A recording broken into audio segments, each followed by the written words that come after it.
팔을 들어 올릴 때 통증이 있다. 원인은 굉장히 다양합니다. 그 여러 질환군도 여기에 속하고 있고요. 근데 한 가지로 딱 간단하게 얘기를 드리자면 어깨에 염증이 있는 겁니다. 염증. 여러 질환들을 열거해 보자면 석회성 건염도 있고 회전근개 파열, 그리고 충돌증후군, 윤활낭염, 그리고 주변에 기타 다른 염증을 유발할 수 있는 여러 병들이 있긴 합니다. 방금 말씀드렸던 네 가지가 대표적인 것이고요. 저희는 오늘 충돌증후군과 그리고 회전근개 파열에 대해서 이야기해 보도록 하겠습니다.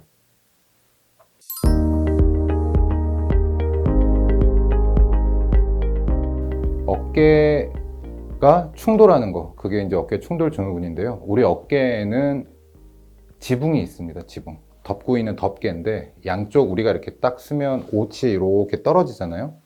이런 식으로 그 떨어지는 그 지점을 어깨 천장입니다. 거기를 견봉이라고 하는 뼈인데요. 우리가 일상생활을 수행하고 팔을 들었다 내렸다 하고 여러 동작들을 하게 되면 어깨를 싸고 있는 회전근개가 필연적으로 그 지붕에 가서 부딪힐 수밖에 없습니다. 어깨를 과도하게 많이 쓰시는 분들이나 아니면 어떤 특정 사람들에게는 자꾸 그 회전근개가 견봉이라고 하는 천장에 부딪히면서 주변에 염증이 쌓이는 사람들이 있습니다. 그 사람들을 충돌증후군이 있다라고 저희가 정의를 하고요. 우리 몸에 이렇게 충돌이 예상되는 지점에는 그 인간이 만들어질 때 그곳에 쿠션 같은 게 들어갈 수밖에 없게 되어 있습니다. 그거를 윤활낭이라고 하고요. 어깨에도 당연히 그 윤활낭은 있기 마련인데요. 저희가 그 충돌증후군이 있으신 분들은 어깨를 많이 쓰다 보면 윤활낭이 점점 증식을 하게 됩니다. 즉 정상적인 사람들에게서는 윤활량이 이 정도 있는 게 정상이라고 하면 충돌증후군이 있으신 분들은 이게 많이 늘어납니다. 이런 식으로. 그렇게 되면 그거 자체가 염증으로 작용하게 되고 염증으로 작용하게 되면 어깨를 이렇게 들거나 아니면 물건을 잡아 올리려고 할 때 그 어깨를 싸고 있는 곳에 증식되어 있는 윤활낭들이 염증 물질을 뿌려대면서 주변을 굉장히 통증을 유발할 수 있습니다.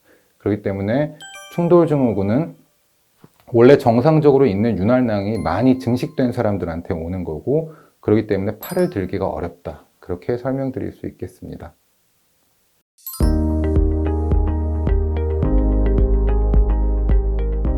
첫 번째, 과도하게 사용하시는 분들이요. 과도하게 사용하셔서 어깨의 천장, 견봉에 회전근개에 가서 자꾸 부딪히고 비비적거리고 이런 일들이 반복적으로 벌어지는 사람들이 제일 대표적이고요. 두 번째는 이게 좀 슬픈 얘기인데 연세가 조금 올라가면 이게 빈발합니다. 젊은 사람은 아무리 많이 팔을 휘두르고 쓰더라도 충돌증후군이 오는 경우가 흔치는 않습니다. 근데 연세가 중년 이후로 넘어가면 그 주변에 이제 윤활낭이 증식을 하거나 이런 식으로 해서 충돌증후군이 생기는 경우가 늘어나고요. 또 하나는 견봉. 아까 어깨에 천장이라고 하지 않았습니까? 그 천장의 모양이 특이하게 생긴 사람들이 있습니다. 보통은 이 견봉이 평평하게 마련인데요. 이 견봉이 약간 이런 식으로 굽어 있는 사람들이 있습니다. 그러면 공간이 좁아집니다. 어깨의 그 천장과 회전근개 사이 공간이 좁아들면서 충돌이 더 빈번하게 발생할 수밖에 없죠. 증상은 어깨를 쓸 때 아픕니다. 즉, 물건을 잡아 든다던가 팔을 위쪽으로 올린다던가 아니면 그런 행동을 할 일이 별로 없는 사람들은 옷을 입는다던가 외투를 입는다던가 이렇게 할 때 무지근한 통증이 온다던가 그래서 통증의 양상은 개인마다 좀 차이가 있지만 그런 증상을 주로 유도하게 되고요. 또 한 가지는 어깨를 이렇게 움직이시면요. 드르륵 드르륵 하면서 긁힌다는 표현을 하시는 분들이 제법 많습니다.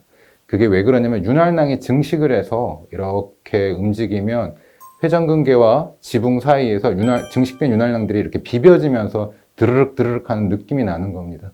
이 느낌이 날 때 통증이 유발될 수도 있고 안 될 수도 있습니다. 그래서 어깨를 들 때 물건을 들거나 어깨를 들 때 통증이 있다거나 좌우로 이렇게 흔들어 볼 때 드르륵 드르륵 하는 긁히는 느낌이 있고 통증이 동반된다면 아, 내가 어쩌면 충돌증후군이 있을 수도 있겠다라고 의심해 볼 필요는 있습니다. 그리고 이걸 이제 진단을 하려면요. 임상적으로 진단할 수도 있습니다. 임상적으로 숙련된 어깨 전문 관련 의사가 어깨를 만져보고 흔들어보고 이렇게 진단할 수도 있고요. 아니면 초음파나 MRI 찍어서 그 공간에 염증이 많이 차 있거나 이런 걸 확인해서 진단하는 방법도 있고요. 그래서 환자의 통증의 정도, 그리고 증상의 정도를 고려해서 적절한 진단 수단을 가지고 진료실에서 진단하게 되어 있습니다.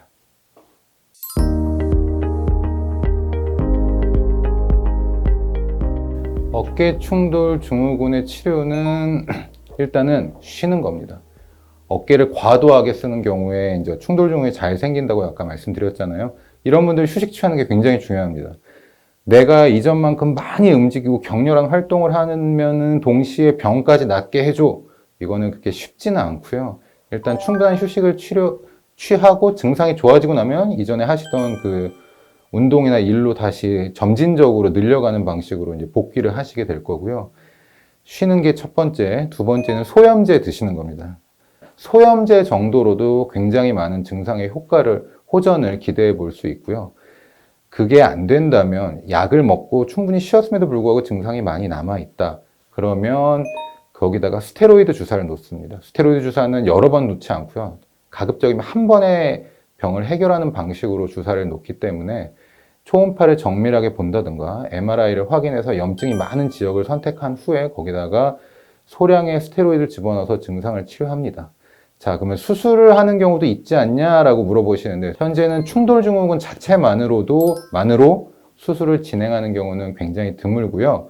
아까 제가 원인 중에 세 번째 원인, 애초에 견봉 자체가 평평하지 않고 이렇게 곱아 있는 사람들, 구부러져 있는 사람들 같은 경우에는 휴식도 취하고 약도 먹고 스테로이드 주사도 맞았는데도 계속 통증이 있다거나 움직일 때 걸리는 증상이 있다라고 하면 관절경 수술을 통해서 굽어져 있는 이 끝부분을 갈아줍니다. 드릴 같은 걸로 평평하게 갈아줘서 공간을 넓혀주고 충돌할 수 있는 가능성을 떨어뜨리는 방향으로 수술을 진행하는데요. 수술을 적극적으로 권하는 병이 아니고요. 약을 드시고 주사만으로도 충분히 좋아질 수 있고 이전에 있던 그 본인의 어떤 신체 활동을 회복할 수 있으니까 너무 걱정 안 하시고 병원에 오셔서 약 드시고 주사 맞고 해서 병을 치료하시기를 바랍니다.